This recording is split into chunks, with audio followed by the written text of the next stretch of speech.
दोस्तों, स्वागत है आप सबका मेरे चैनल विकलेश हूँ। मैं कहानियाँ सुनाता हूँ, कहानियाँ सुनाऊंगा। मित्रों, इस चैनल में लेके आता हूँ मैं आपके लिए प्रेरणादायक, मनोरंजक और खूबसूरत कहानियाँ।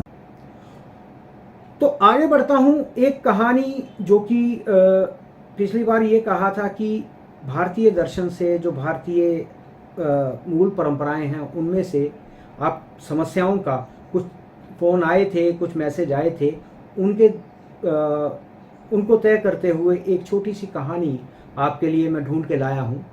ये एक वृंदावन में एक बांके बिहारी जी का भक्त है जो पेशे से एक दुकानदार था। उनकी एक कहानी है। वह रोज बिहारी जी के मंदिर जाता, फिर उसके बाद गौ सेवा के लिए समय देता और गरीब, बीमार और असहाय लोगों के उपचार के लिए भोजन और दवा का प्रबंध करता। वह बाकी बिहारी जी के मंदिर जाता, ना कोई दीपक जलाता, ना कोई फूल की माला और ना ही कोई प्रसाद। उसे अपने पिता से एक बात बचपन में सीखने को मिली थी और उन्होंने ग्रहण कर ली और उसने इस बात को अपना जीवन मंत्र बना लिया। उसके पिता ने कहा था कि बिहारी जी की जो सेवा है वो भाव से होती है और जो उनके हर जीव की, पशु पक्षियों की सेवा करता है वह उन्हें बहुत प्रिय है। और उसके पिता ने उनको ये भी कहा था कि बांके बिहारी खुद कितनी गौ सेवा करते थे, ये तुमने सुना है और तुम्हें मैंने कहानियां सुनाई हैं। लेकिन एक बात थी कि जब वो मंदिर में जाता तो बांके बिहारी जी की जगह पर उन्हें सिर्फ एक ज्योति दिखाई देती, जबकि मंदिर में जो बाकी भक्त थे वो कहते, वाह, आज बिहारी जी का श्रृंगार बहुत अच्छा था। बिहारी जी का जो मुकुट था वो बहुत आज टेढ़ा था लेकिन बहुत खूबसूरत लग रहा था, और आज उनकी पोशाक ऐसे लग रही थी कि जैसे कपड़ों पे हीरे जड़े हों। वह भक्त सोचता कि बिहारी जी सबको दर्शन देते हैं, लेकिन उसे केवल एक ज्योति दिखाई देती है और हर रोज ऐसा होता। एक दिन वो बिहारी जी के पास जाकर बोला कि ऐसी कौन सी बात है कि आप सबको दर्शन देते हैं लेकिन मुझे दिखाई नहीं देते, और कल आपको मुझे दर्शन देना ही पड़ेगा। अगले दिन जब वो मंदिर आया, फिर बिहारी जी के दर्शन उसे एक ज्योति के रूप में ही हुए। वह बोला, नाराज होकर बोला कि अगर बिहारी जी आपने कल मुझे दर्शन नहीं दिए तो मैं यमुना जी में डूब के मर जाऊंगा।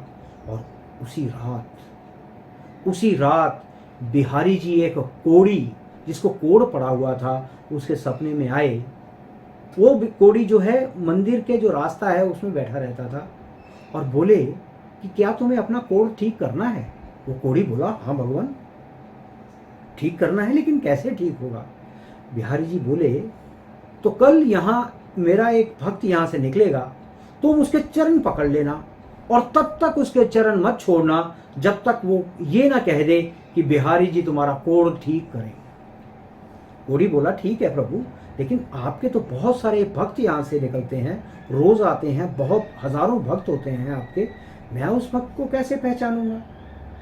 तो बिहारी जी ने, भगवान ने कहा कि उसके पैरों में से प्रकाश निकलता हुआ दिखाई देगा तुम्हें। तो जिस भक्त के पैरों में से प्रकाश निकलता हुआ दिखाई दे वही मेरा असली भक्त है। वही भक्त, उसी भक्त के पैर पकड़ लेना तुम और उससे अपना कोड़ ठीक करने के लिए मांगना। अगले दिन कोड़ी रास्ते में बैठा था और सारे भक्तों को वो देख रहा था, और जैसे ही एक भक्त के चरणों में से जो एक प्रकाश निकलता हुआ उसने देखा, उसने उसके चरण पकड़ लिए और बोला कि मैं आपके चरण तब तक नहीं छोड़ूंगा जब तक मेरा कोड़ ठीक ना हो जाए।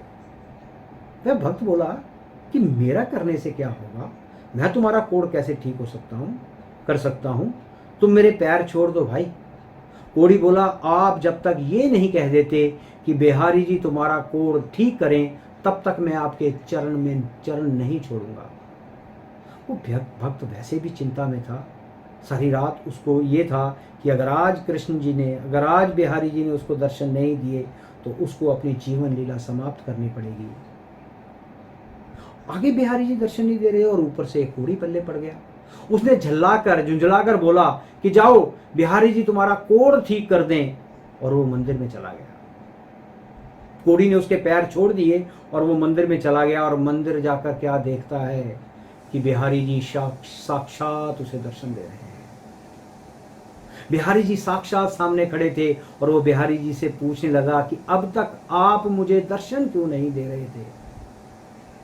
तो बिहारी जी बोले कि तुम मेरे निष्काम भक्त हो, तुम मेरे निष्काम भक्त हो और आज तक तुमने मुझसे कुछ नहीं मांगा, कुछ नहीं मांगा, इसलिए किस मुंह से तुम्हें दर्शन देता। यहां मेरे जो भी भक्त हैं वो कुछ ना कुछ मांगते हैं, इसलिए मैं उनसे नजरें मिला सकता हूं, लेकिन तुमने आज तक कभी कुछ नहीं मांगा था, इसलिए मैं तुमसे नजरें मिलाने के काबिल नहीं था। पर आज रास्ते में तुमने उस कोड़ी से कहा, उस कोड़ी के लिए मांगा कि तुम्हारा कोड़ बिहारी जी ठीक कर दें, तो मैं अपने आप को इस काबिल बना पाया कि तुम्हारे दर्शन देने के लिए, तुम्हें दर्शन देने के लिए आ जाऊं। मित्रों, जो भगवान की भक्ति है वो निष्काम करनी चाहिए। भगवान की भक्ति करके यदि संसार के सुख, संसार के भोग ही मांगे तो ये भक्ति नहीं है, ये सौदेबाजी है।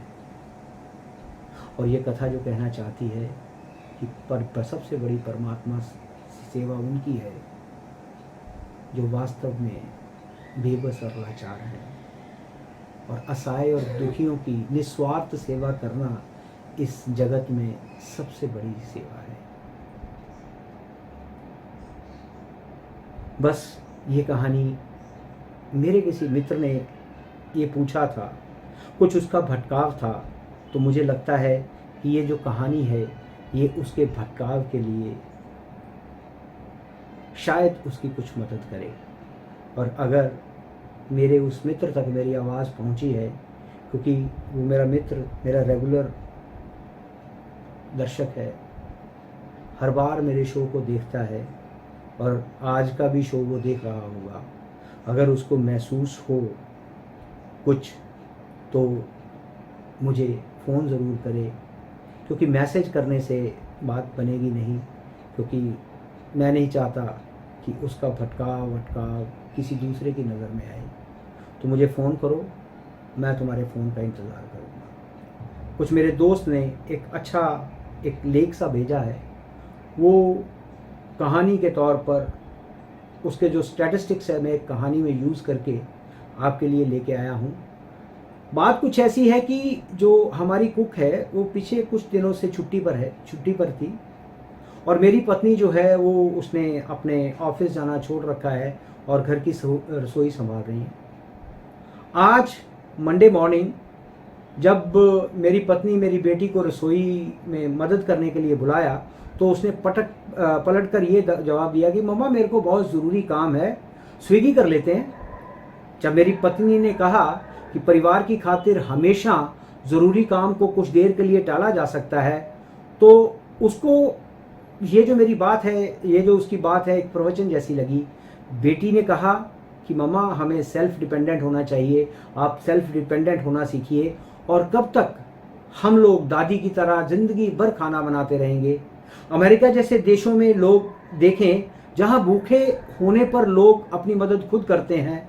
अरे चिल मम्मा, इतनी टेंशन क्यों लेती हो। बस उन दोनों में जो थोड़ी सी टेंशन बढ़ रही थी, इस स्थिति को संभालने के लिए मैंने अपनी पत्नी की तरफ देखा और मुझे लगा कि इस चर्चा में मुझे भी कूदना पड़ेगा। मुझे उसे कहना पड़ा कि अच्छा हुआ जो आपने अमेरिका का जिक्र कर दिया, आज उसी देश को सबक के तौर पर लेते हैं। तब मैंने उसे समझाया कि अमेरिका में जब लोगों ने अपने घर पे खाना पकाना बंद हुआ तो आपको पता है क्या हुआ। बेटा, जैसे चाइल्ड केयर को आउटसोर्स नहीं किया जा सकता, इसी तरह कुकिंग को भी हम प्राइवेट कंपनीज पर या रेस्टोरेंट्स के ऊपर भरोसे पर नहीं छोड़ा जा सकता। असल में हुआ ऐसा कि 1980 के दशक में एक मशहूर इकोनॉमिस्ट, उन्होंने अमेरिकन्स को ये चेताते हुए बताया था कि अगर ज़्यादा अमेरिकन्स ने रेस्टोरेंट्स में या बाहर खाना शुरू कर दिया तो जो परिवार की महत्ता है, जो फैमिली का कंसेप्ट है, ये ख़त्म हो जाएगा। लेकिन बहुत थोड़े लोगों ने उनकी बात सुनी। एक बड़ा सिंपल सा आंकड़ा आपको बता देगा कि क्या हुआ। जब अमेरिकन परिवारों ने अपनी रसोई बंद कर दी और सोचा कि एक जो सिर्फ बेडरूम्स ही चाहिए उनको, दे डोंट नीड किचन, 1971 में 1971 में 71% जो लोग हैं अमेरिका में अमेरिकन घरों में पति पत्नी और बच्चे होते थे, जैसे हमारे भारतीयों के अभी भी हैं।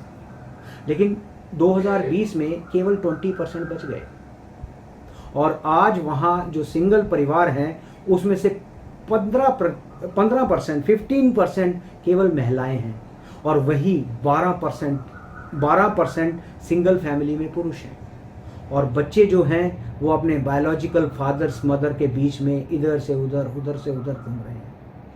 और कई लोगों ने जिन्होंने अपनी रसोई बंद कर दी थी आज नर्सिंग होम में, नर्सिंग होम मतलब वृद्धाश्रम। अमेरिका में जैसे आप जानते हैं कि वृद्धाश्रम को नर्सिंग होम कहा जाता है। और एक और आंकड़ा है जो आपको चौंका देगा कि अमेरिका में जो पहली शादी होती है उसमें तलाक का प्रतिशत 50% हो गया है। 50% जो फर्स्ट मैरिजेस हैं वो टूट जाती हैं और उसका सबसे बड़ा कारण ये है कि रसोई बंद है। दूसरी शादियों में 65% से लेकर 67% जो शादियां हैं वो टूट जाती हैं। एंड थर्ड मैरिज जो कि हमारे भारतीयों में पॉसिबल ही नहीं हो पाता, तीसरी मैरिज का जो डिवोर्स का आंकड़ा है वो 75% है।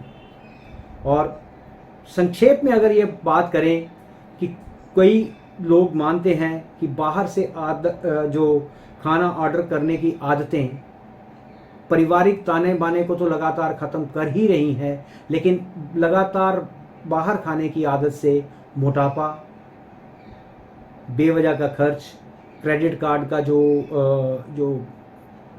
अननेसेसरी यूज़ है क्रेडिट कार्ड का, और जो ये जो संक्रमण है ये भी, इसका भी जोखिम बहुत बढ़ रहा है।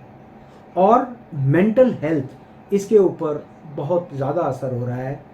और मैंने अपनी बेटी को याद कराया कि कैसे आपकी माँ जो है वो अलग अलग समय पर जो लोग घर पे आते हैं उनके लिए खाना बनाने में व्यस्त रहती थी जब आप छोटे थे, और बचपन में वो तुम्हें छोटे छोटे कामों में शामिल करती थी। और यहाँ तक भी जब डाइनिंग टेबल पे तुम उसकी थोड़ी सी हेल्प करती थी तो वो तुम्हें एक प्रिंसेस की तरह खाना पकाने में मदद करने के लिए ये भी कहती थी कि मेरी प्रिंसेस ने कितना अच्छा खाना बनाया है, और तुम्हारी पीठ थपथपाते हुए बड़े गर्व से भर जाती थी। और एक दूसरे के लिए प्यार और परवाह करने वाले जो छोटे छोटे शब्द हैं, ये साधारण सी बातचीत जो है ये परिवार की नींव बनती है। भले ही आज की तरह न्यूक्लियर फैमिली क्यों ना हो, लेकिन फिर भी फैमिली तो है हमारे पास। फंडा ये है कि अपनी रसोई जो है वो जो निजी कंपनियां जो प्राइवेट वो हैं उनके पर मत सौंपिए, उनके हाथ में मत दीजिए। और कुकिंग सिर्फ खाना पकाने का हुनर नहीं है, खाना बनाने की गतिविधि नहीं है, ये एक परिवार के बीच प्यार, उसकी केयर, इसको बांटने का एक तरीका है। और ये जो खूबसूरत लम्हे हैं इनको मत चुकिए, क्योंकि इन खूबसूरत लम्हों में कहीं ज़िंदगी आपका इंतज़ार करती है। अब एक बात कि सीबीएसई के भी 12th के रिज़ल्ट आ गए हैं, बाकी भी सारे रिज़ल्ट्स आ गए हैं, और अखबारों में सुर्खियां और सोशल मीडिया से भरा हुआ है उन बच्चों का प्रतिशत जिन्होंने 97% से नंबर लिए हैं। बहुत सारे नंबर, 90 से ज़्यादा बहुत लोगों ने स्कोर किया है। और बच्चों के जो पेरेंट्स हैं और इवन जो विद्यालय हैं, जो स्कूल्स हैं, वो बड़े शान से बच्चों के नाम कभी अखबारों में डाल रहे हैं, कभी सोशल मीडिया में डाल रहे हैं। और बहुत से मेरे दोस्तों के बच्चे जिन्होंने सीबीएसई बोर्ड में बहुत ही अच्छे अंक लिए हैं, वो फ़ोन पर भी हमें ये चीज़ें बता रहे हैं और उनकी छाती चौड़ी हो रही है।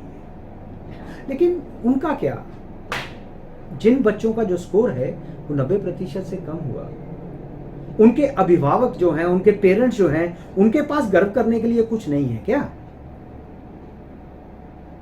वो एकदम शांत से नजर आ रहे हैं। मेरा तो ये मानना है कि बच्चे के प्रतिशत कितने हैं ये कुछ मायने नहीं रखता। सबसे महत्वपूर्ण मायने ये रखता है कि बच्चे ने कितना सीखा है, कितना समझा है, क्योंकि उसी ज्ञान को दुनिया की वास्तविक पहलुओं के साथ जोड़ा जाएगा। रटी रटाई जो शिक्षाएं हैं, रटी रटाई जो चीज़ें हैं, उनका महत्व दुनिया में नहीं है।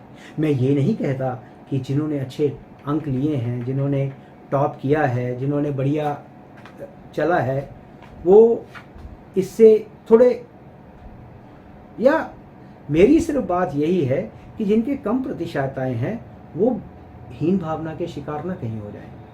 ऐसे छात्र और छात्राएं जो इन परीक्षा में अच्छे अंक नहीं लेके आ सके, अपनी माँ बाप की आशाओं और आकांक्षाओं पर खरा नहीं उतर पाए, वह निश्चित ही निराश और हताश होंगे। और हो सकता है कि इस तरह तरह के तानों का सामना उनको करना पड़ रहा हो। मेरा जो ये कहना है, ये जो मेरी कहानी है, या ये जो मेरा है, केवल उन छात्र छात्राओं और उनके पेरेंट्स के साथ है। इसलिए बच्चे की रुचि जिस विषय में हो उसे उसका आनंद लेने दो। प्रतिशत कितने भी आए ये मायने नहीं रखता। ये हमारी झूठी शान, झूठा दिखावा, इसके लिए तो अच्छा है, लेकिन बच्चों के लिए ये बहुत घातक है। और हाँ, एक माँ बाप अपने द्वारा लिए हुए मार्क्स की भी तुलना बच्चों की मार्क्स के साथ करें, तब हमको असलियत का पता चलेगा, असलियत का अंदाज़ा होगा। मित्रों, ये जो लाइफ है ये एक मैराथन है, और इस मैराथन दौड़ का बमुश्किल एक राउंड पूरा हुआ है, और फिनिशिंग लाइन पे ना जाने कब पहुंचेंगे और कौन पहले पहुंचेगा ये किसी को कुछ नहीं पता। लेकिन एक बात तय है कि सबसे आगे वो आएगा जो धैर्यपूर्वक लगा रहेगा, जो बिना हारे दौड़ता रहेगा, जिसकी निगाहें हमेशा लक्ष्य पर होगी। और जीतना जरूरी भी नहीं, मज़ा वो है कि जो दौड़ को पूरी करे, और वही दौड़ को पूरी करेगा, या जो ज़िंदगी का मज़ा लेगा वही दौड़ को पूरा कर पाएगा।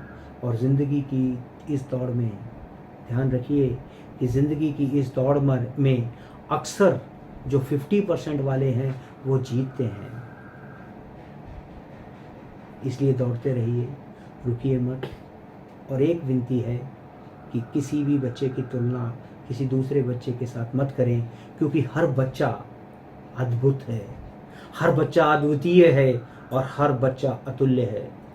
बस इसी एक छोटी सी बात के साथ मैं आज का विक्लेश हूँ मैं कहानियाँ सुनाता हूँ, कहानियाँ सुनाऊँगा, बस यही समाप्त करता हूँ। आज मेरी हेल्प करने के लिए जानवी है, और जानवी ये बातें सुनकर बड़ी खुश हो रही है। तो जानवी की खुशी को फ्लाइंग किस देता हुआ मैं ये कार्यक्रम को यही स्थगित करता हूँ। अगले हफ्ते फिर आऊँगा, क्योंकि विक्लेश हूँ मैं, कहानियाँ सुनाता हूँ, कहानियाँ सुनाऊँगा। आप सब ने मेरी बातों को ध्यान से सुना, लेकिन ये जो छोटी छोटी जो बातें मैंने कही हैं उनके ऊपर ध्यान दीजिए, और अपना बच्चा अपना है, उसको फिर उठाइए, फिर गले से लगाइए, देखिए ज़िंदगी फिर चलना शुरू हो जाएगी। नमस्कार, नमस्कार, नमस्कार।